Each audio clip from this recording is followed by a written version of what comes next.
Hello hello guys. Guys. Morning ఒక strong కాఫీతో day start చేసుకొని ఇంకా మేము మెల్లిమెల్లిగా డ్రైవ్ చేసుకుంటూ హ్యాపీగా ఆఫీస్కి మంచి వెదర్లో మంచిగా వెళ్ళిపోతున్నాము. ఫ్రైడే కాబట్టి ఇంకా వర్క్ కంప్లీట్ అయిపోయాక పక్కనే బుజ్జమ్మ దగ్గరికి వెళ్ళి బజ్జీలు తీసుకుందాం అని చెప్పంటే ఆమె బజ్జీలు లేవు ఇంకా వేరేవి తీసుకో అని చెప్పనేసరికి 2 ఎగ్ సమోసాలు తీసుకొని అయితే ఇక ఆఫీస్కి మళ్ళీ రిటర్న్ అయిపోయాము. మంచిగా సమోసాస్ తినుకుంటూ మంచి సన్సెట్ ఎంజాయ్ చేస్తున్నాము. వ్యూ అస్సలే చాలా బాగుంది. Beautiful sky.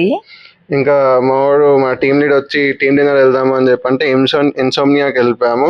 అక్కడికి వెళ్ళాక డాన్స్ ఫ్లోర్ చాలా బాగుంది. వీడేమో మా టీమ్ లీడ్ గాడు అబ్సల్యూట్ వోడ్కా షార్ట్ అంటే అది వేసిన వాడు. దాంతో పాటు ఫుడ్ ఎంజాయ్ చేసుకొని డాన్స్ ఫ్లోర్ వైపు వెళ్ళిపోయాము. అక్కడ వాడు మంచి మంచి పాటలు పెడితే ఇక ఫ్లోర్ అంతా రచ్చ చేసి పక్కన ఒక పిల్లకి అక్కుకుంటే ఇక బయటికి రావాల్సి వచ్చేసింది. ఇంకా అక్కడ నుంచి ఒక 10:30కి లాగౌట్ చేసుకొని మేము బయటికి వచ్చేసాము. ఇంటికి రాగానే మంచి హ్యాపీ మూడ్లో మేము జీటీఏ కూడా ఆడేసుకున్నాము కొంచెం సేపు. ఓకే గాయ్స్, ఇంకో బ్లాగ్ తో మళ్ళీ కలుద్దాము. Bye bye bye. బాయ్.